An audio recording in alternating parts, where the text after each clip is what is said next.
Welcome back to Happy Brain, everybody. My name is Sean Block. I'm your host. Today, we have a wonderful episode with Cathelina Duvert. She's an alumni of Hofstra University. She has a degree in creative writing, and she has a new book we're going to talk about called The Box.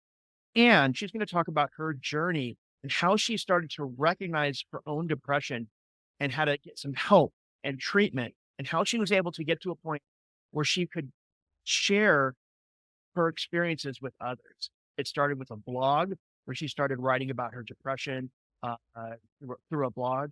And eventually she got to a point of taking works that she had started many, many years before, actually created a fictional novel called The Box, which is amazing. And it allows her to share and help us understand depression and a journey that somebody would go through. And some of that she will talk about today is about her own life.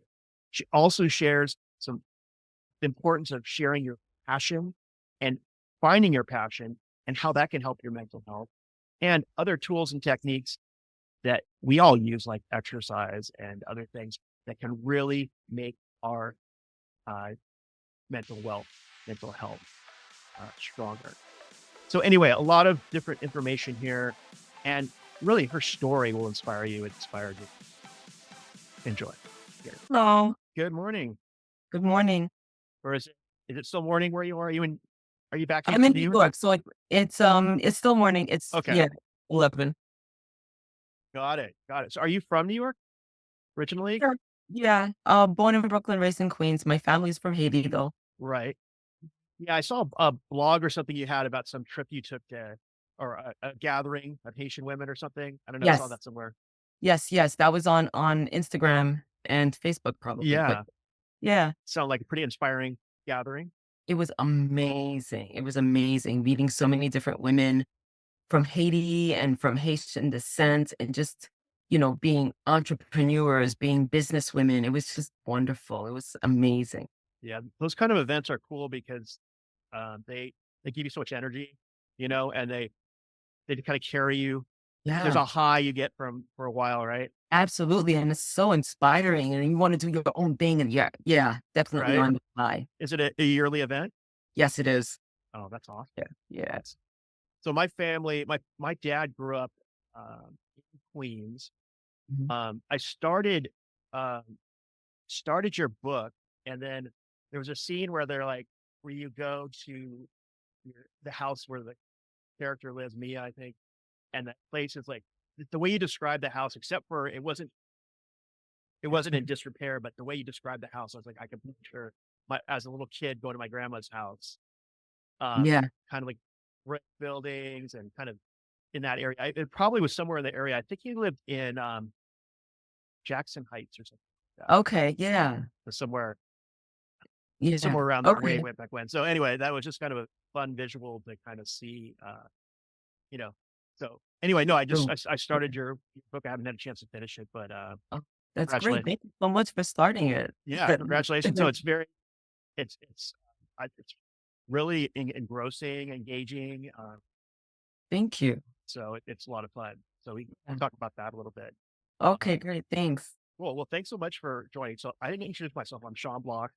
So I've Mhm, had this podcast for a couple of years, Happy mhm. Brain, and I'm doing this kind of special series. Usually I talk about really get into like tips and tricks on how we can be healthier, happier, mentally well.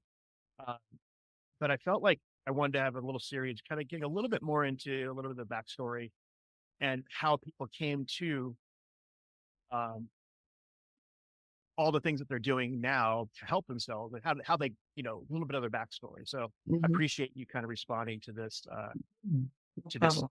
this series we're doing.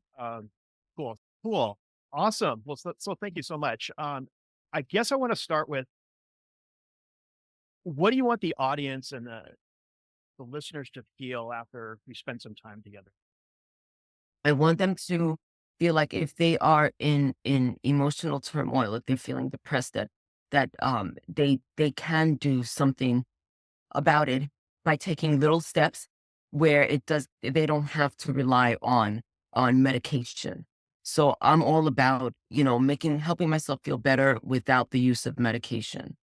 so that they can feel empowered. And how did you get to a point where you wanted to share kind of this message with people? When I realized that I utilized a number of different strategies and just trying to, going over it with my cousins and my sister. We just started talking about empowering ourselves. And then when I went over all these different strategies, I realized that I wasn't suffering with depression as I used to be. Like, whereas every day it was a challenge to even get out of bed. Now I was just like dealing with it and I was happy. And if I did go through a depressive moment, then a depressive episode, then I knew what to do in order to break out of it. Mm. And when I realized that, I was like, "Oh my gosh, I have to share this." And I imagine this didn't just happen overnight, I'm sure. So when in your life did you start to really have some of these experiences, a traumatic event? Was it just childhood? When did you Mm. start to experience kind of life differently? It was around when I was 12 years old. Um, eh, and I've realized that, and it took me a long time to realize that, but I wasn't sexually assaulted. I was sexually kind of molested, and it kind of changed the way I thought about myself. Looking down on myself, and I never told an adult what had happened, and I lived with it inside my head, and then it sort of like ate away at me for many many years until I was in therapy, and I was doing all these things, and then that's when I started putting the pieces together of when it happened and when I started feeling badly about myself. How did it start to impact, like, maybe going into high school? Did you feel different than other kids? When did you start to realize that maybe there's something that wasn't quite right, or was there? Yeah, yeah. I started realizing it in I think I was in high school, even no, grade school when I was always crying for no apparent reason. Always crying. My people would find my sister in the yard and say in the schoolyard, Carmel, your sister's crying again. you know, um, and I knew that I experienced life differently and I felt like nobody understood me because I didn't even understand myself and it wasn't until so this was my norm, and it wasn't until my mid-20s when I realized this is kinda not normal, So and my sister helped me, uh, get a therapist, and that's when I started moving towards a healing journey. And you mentioned in the beginning kind of that, you've got some tools and things, and we could talk about them to kind of so you wouldn't have to use medication. But a lot of times medication, like for me, it's helped, you know, Mhm, to get even started, like even to get to a point where you can start to heal yourself, mhm. medication can be really helpful. So Oh, have you used medication kind of that help get you into a place where you can start using your tools and things like that? yeah, it did it helped me um, feel normal. It helped me get out of my depressive moments, but it was the only reason why I stressed, not being on medication was because it, I had to depend on insurance and my doctor. And there was at one point that I didn't have insurance. So there was nothing else for me to rely on. You know what I mean? But yes, absolutely. It got me to a point where I could actually live my life. It got me to a point where I could do day-to-day functions without breaking down. But it wasn't until when I not lost my job, I quit my job. And in the interim between the time when I quit and I found another job, there was nothing I could do about medication or anything like that. And so I just gave up on it. And then when I went back to therapy, my therapist never mentioned anything about medication. And so I never pushed it. But while I was in therapy, I was trying all these different things like exercising, writing, meditation, all that stuff. And that's when I realized, oh my gosh, I don't actually need medication. And because my therapist never stressed it, I was just like, you know what, maybe it's something that I could just stay away from at this time. But I highly believe in medication to get people through to a point where they can't handle other areas of their lives. But yeah, but you made such a good point. It sucks that, you didn't have insurance, you didn't have the ability to get it, you can't get it. I mean, Mhm. even if it's good for you, you can't Yeah, get it. So it's something that we really need to pay attention to as a society, yeah, right? To make sure people can get the medication we can and not just assume absolutely. it. Um, Yeah, but it sounds like having getting to the point where you can have all these tools that you can start using these tools like we mhm, talked about. I think you mentioned and I was reading somewhere about, kind of develops kind of the perfect combination of tools to use. Do Yeah. you want to talk a little bit about some of the most popular ones that you use now or have used? Um, Exercise is one that I maintain consistently. I have I talk about reading, reading self-help books and even novels for escapism.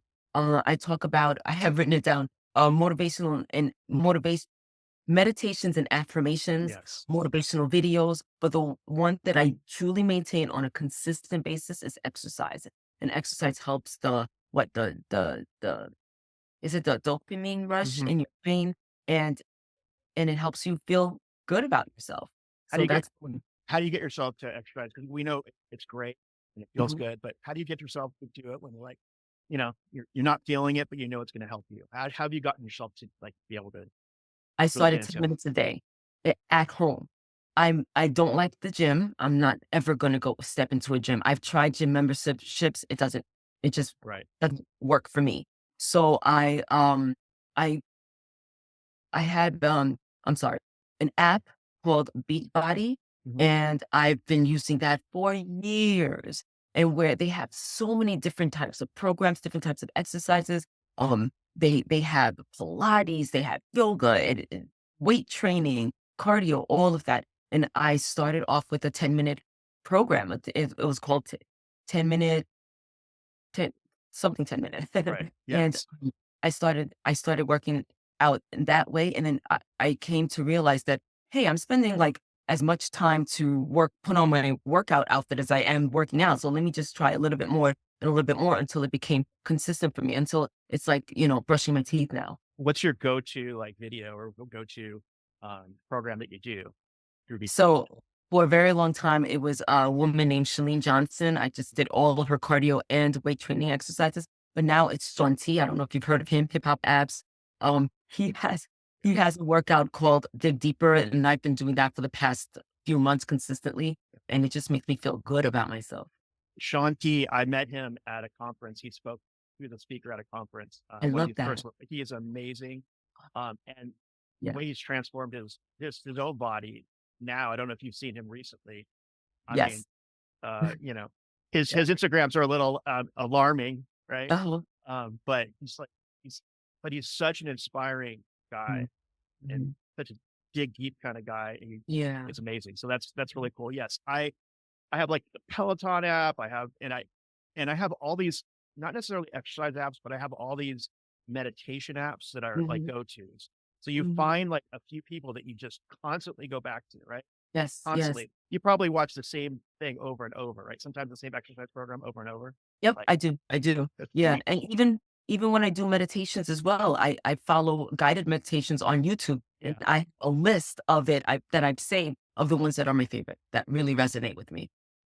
absolutely. I also like use music and stuff as well, Mhm, like YouTube playlists. I like to listen to clips of like The Voice or those TV shows, all those audition shows, American Idol, all those. And I just have a list of them and I just play them. And it just, you know, I know they're going to work, right? Some people yeah, say, don't listen to things you've already played or whatever, but I go back to it all the time. yeah, But no, same. you've inspired me because I'm the same way. It's hard to get to the gym, right? So Mhm, do you carve out a little spot for yourself? Do you have a little spot for yourself by the TV or wherever your yeah, workout area? yeah, my living room is clear of everything in order for me Uh, to be able to work out. Yeah. oh my gosh. Okay. So, so working out is great. You mentioned other things like affirmations and Mhm, meditations. mhm, Now, journaling, you're a writer. So mhm, have you ever journaled, like just piece of paper, notebook, just mhm. journaled for yourself, like hand to paper type of thing?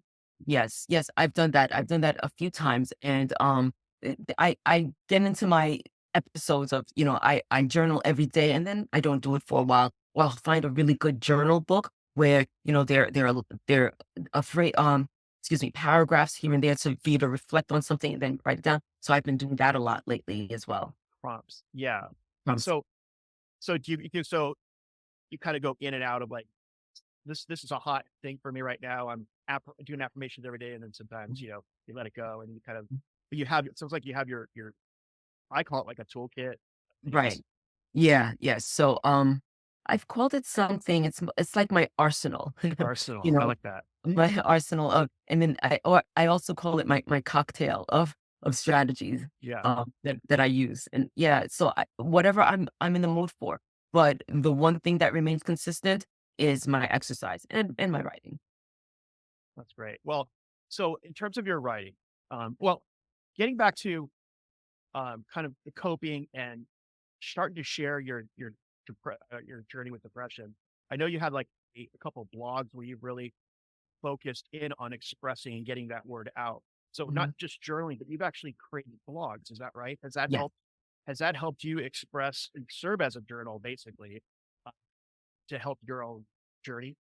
Yeah, it has deeply, because when I realized that I was able to deal with depression by using these strategies, that's when I created my blog, a depressive positive perspective. And in order to come out with blog posts every week, I had to really think internally, like, okay, so what do I want to write about next this time? So I consistently had to reflect on what I was going through in my mind, and what has upset me, and what brought me into a depression. And I was writing about it. So I did serve as a journal for a very long time. And there were times when it just nothing came, where I was just too depressed to write about anything. Well, and was it hard to share? Did you share it under your name? Were you shy or worried about sharing it with people that knew you and loved you? No, it was a little, I have to say that it was hard. First, I call it coming out instead of Yeah. as depressive, but once I did, I felt like it was the right thing to do. And mind you, I started my blog under my given name, and Cathelina Duvert is actually my pseudonym, Mm. and it's actually my grandmother's name. It's a Oh, pseudonym that I use in order to publish my novel, which has racy scenes in it, and I'm a school teacher, so I oh, felt I needed to protect myself in that way. But when I did start writing my blog, it I did feel a little nervous about it, letting people know that this is what I was going through, because I kept it hidden for many, many years. But like I said, I felt like it was the right thing to do. I felt like this is important. That I felt called to do it. I know it sounds corny, but I felt called to do it. well, what is your advice to others about? Because we talk a lot about the shows, like when is it safe to share? Like, you know what I mean? When is it safe to share your journey or whatever? Do you have advice? Like, when did you feel comfortable about sharing your journey? Like, how did it happen? I felt comfortable when I realized that I had something. No, that's not what I want to say. I I felt comfortable when, yes, okay, I felt comfortable when I was sure that it was that all the strategies that I've been utilizing, I felt comfortable sharing that Mm. when I was sure that those were what helped me. You follow what I'm Got saying? it. Um, so it's not like I think because I've been exercising, it's helped me. No, I was confident about it. I was confident that all these things that I was doing, exercise, writing, affirmations, meditations, all of these things combined together, I was so sure of it that I was like, I gotta tell people. And in feeling like I had to tell people, that's when I felt comfortable. And it was like I said, it was something like innate in me. It was just something that I felt like I was called to do, so I felt comfortable with it. And I also like doing these podcasts. There's also a bit of a part of me that likes just talking about myself. You know, a lot of people like talking about themselves. I think I'm one of those people, and I just share, and I'm an open book. And I found that it was always so easy for me to talk one on one with people and just tell them all about what I'm going through. And I think there's a bit of catharsis in it as well. I really like what you just said when you felt called to. It's like this is what you need to do, Mhm. regardless of whatever this is what you need to do. That's a really powerful way to look at it. I think got a lot of people Yeah. listening, including myself, can really kind of feel that, Yeah. that by that passion and things like that. Yeah. Um, so, yeah, so you've had online, you've had this journey you shared and shared, and have you gotten good response? Have you communicated with people who have reached out to you, or has it just been kind of a catharsis? How's that experience been for you sharing? So yeah, I have people who have written to me, messaging me saying, "Oh my gosh, you're so brave for sharing this." And other people wrote, I thought I was the only one dealing with this, and other people wrote, now I understand what I'm going through because I didn't understand it before. So, um, there are people who out there who are hungry for this. There are people out there who feel like they need to connect with someone, and those are the people that I'm writing for. Mm. I love it. Now, taking your writing to a new level, you decided to fictionalize, or maybe not so much fictionalize. You can tell me. You started this, or you published a novel this year called The Box, and I admittedly have in the middle of it. I think 20% on Kindle. I finished. I was reading it last night. I stopped doing other things and read it, and really interesting, really fun. Mm. Tell me about that process. Like, why are you writing the book, and how much of it is your own story? Okay, that's a great question. So I started the book. You probably won't believe this, but I started the book 25 years ago when I was around 25 years old, right? And I did not understand yet what I was going through. It was before I sought therapy. I didn't understand what I was going through. I didn't know it was depression. I just thought I was going crazy. I thought there was something wrong with me. And I started writing this novel as a way to just let out all this stuff that I was feeling, right? And I wanted to write about this character who was going through issues because that's what I called it. I didn't know what it was. And just letting her experience what I was going through in the book, emotion wise. And when I realized when I was diagnosed with depression, I was like, okay, that's what Mia's going through. She's depressed. And so that's when I started doing all my research about, different forms of depression, how different people react to depression, what medications help depressives, and at the time, I knew that I didn't know what caused my depression. I learned later on what caused my depression. So I had to give her a reason why she was depressed. And that's when I created her relationship with her mother. So as far as Mia's story is concerned, compared to mine, the only thing that we share is our depressive symptoms. After that, her life is completely different than mine. So I wouldn't even say it was a biographical novel type of thing. The only thing that's the same is her symptoms of depression. But do you feel like allowed you to share with people? Is there a message? Because you have this calling, right? Was Mhm. part of this book to actually help people understand Yes. depression, or was it purely a beautiful, entertaining book, or both? So, I hope that many people agree that it's both, but yes, I felt like the scenes in there in the book with her therapist, I felt that that was very, very, important, and those scenes were a combination of what I have experienced with my own therapist and, uh, research on what goes on between, somebody seeking therapy and their therapist. And so in it, I have my therapist, sort of informing her or reminding her about what depression is and how she could overcome it and stuff like that. And so that was my intention to educate people who didn't understand depression. Now, again, I started writing this before people started talking about depression. Mm. And since the pandemic, the depression is just like everybody's talking about it. It's out in the open. It's no longer this hidden secret. And so at the time, my intention was I need to tell people or make it a starting point to talk about what depression is and how But it affects. but now, like you mentioned, 25 years ago, so obviously you're a different person 25 years Mhm. from then. So how has it changed? Like, how is the writing? Do you find that the writing in the beginning was different than the writing at the end? I mean, was it a different experience where you're coming, because you said did you start and then finished it so long apart? Mhm, mhm. Did you feel like it was hard to kind of keep a continuum because you learned so much, or how was that experience? Good question. I'm going to say this. When I first wrote it, I wrote the entire thing and I had an editor look at it and she's like, well, this is a good skeleton, but you need to add more to it, more detail. And I have to admit that the reason why it took me so long to finish it was because there were many years that I was very depressed that I couldn't even look at it, right? But in when I picked it up again in 2018, when I picked it up again 2018, I realized that my writing has changed. I have matured.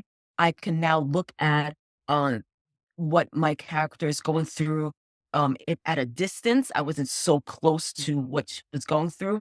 And so it has changed. So in sprinkling in throughout, like remember, I had already finished it and I just needed to add to it. And so everything that I added to beef it up, all the conflict that she goes through with all the people in the book were a result of my maturing and my going through what I needed to go through in the 25 years. So what I how I really beefed it up was through life experience, learning more about myself, learning more about the writing craft. Which was really interesting. You said you were at a greater distance from it, like you could write from a different perspective, and I think that's really really helpful, because sometimes when you're writing them raw, right in the middle of it, it might be harder to share your lessons learned and your your experience because you're so so raw in it. Yeah. There's that balance, right? Yeah. Yeah. How much to share it. So, like in your blog, for example, it sounded like you were a little bit more raw, right? Yeah. Yes. Right. Exactly. I was able to do that. Right. But in Yeah. this novel, it's a little bit different. Right. So, how has writing really been a tool for your own mental health? Like you talk about, you mentioned to me about passion, and writing obviously is a true passion. How has that impacted or helped you deal with life and your mental wellness and mental health? I feel when I'm writing, and I'm sure many other people would agree with this or could relate to this. When I'm writing, I'm at my happiest. Um, there's something that overcomes me. And sometimes I just don't understand where the words are coming from.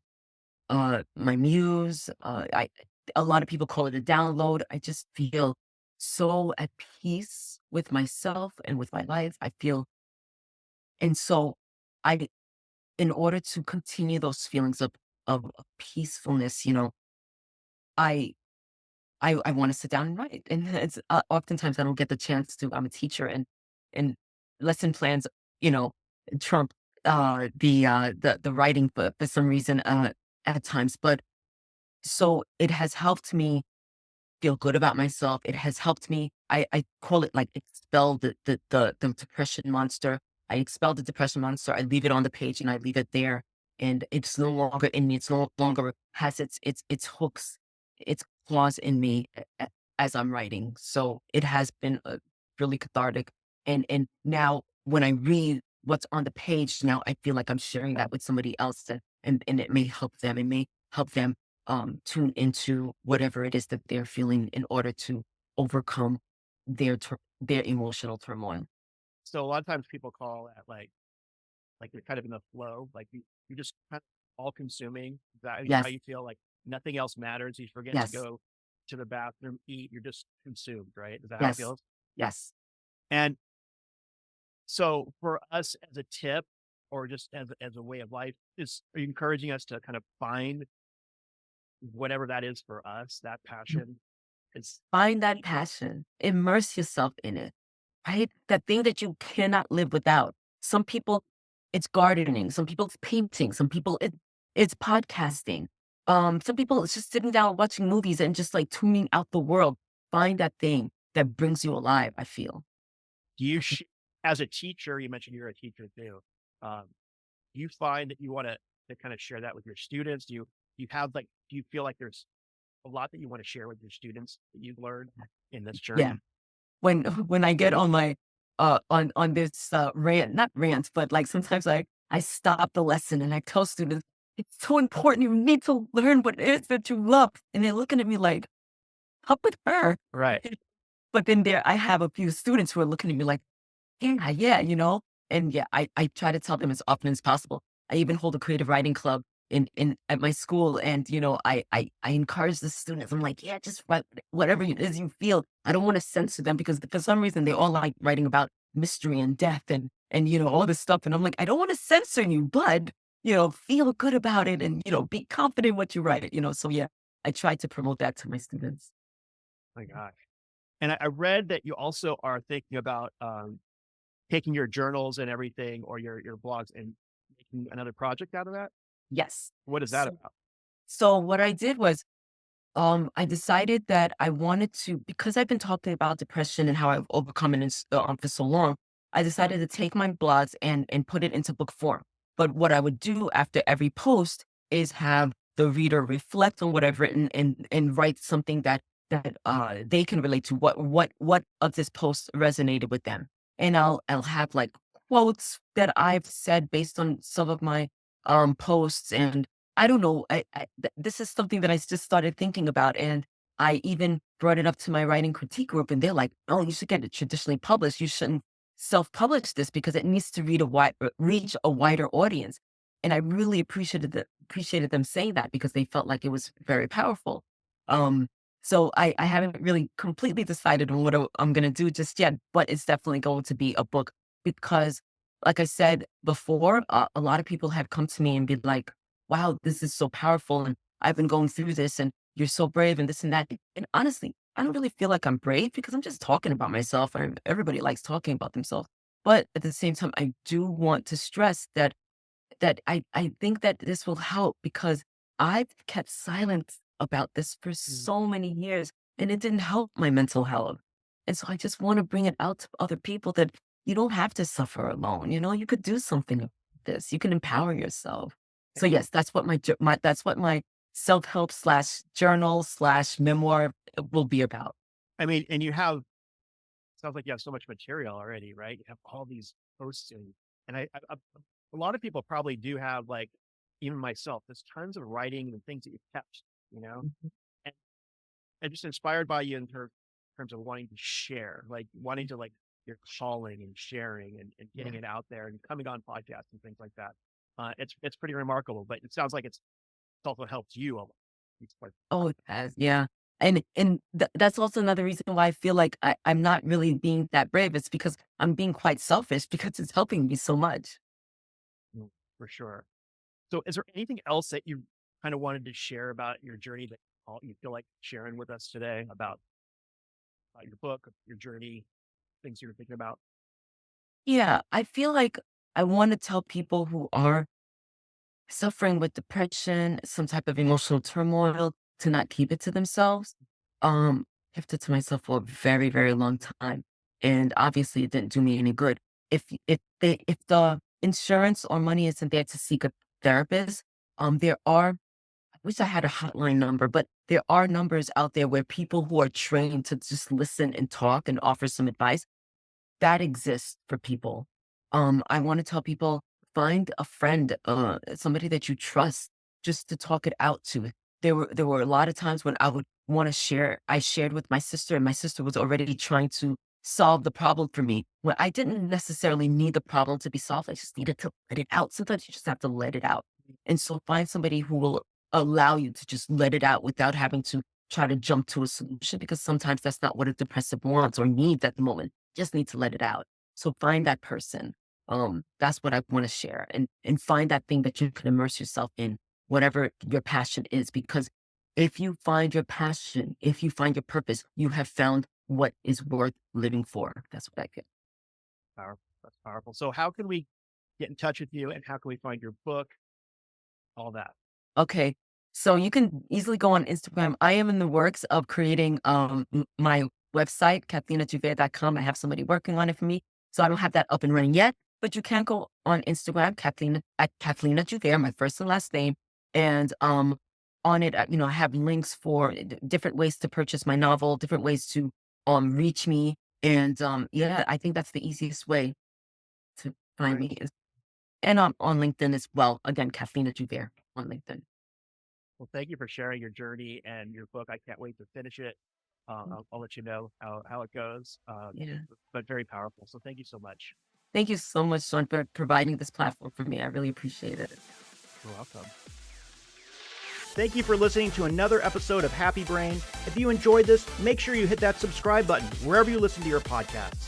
And if you have an extra second, leave us an honest review over on iTunes or your Apple podcasting app. And until next time, my friends, keep that brain of yours happy.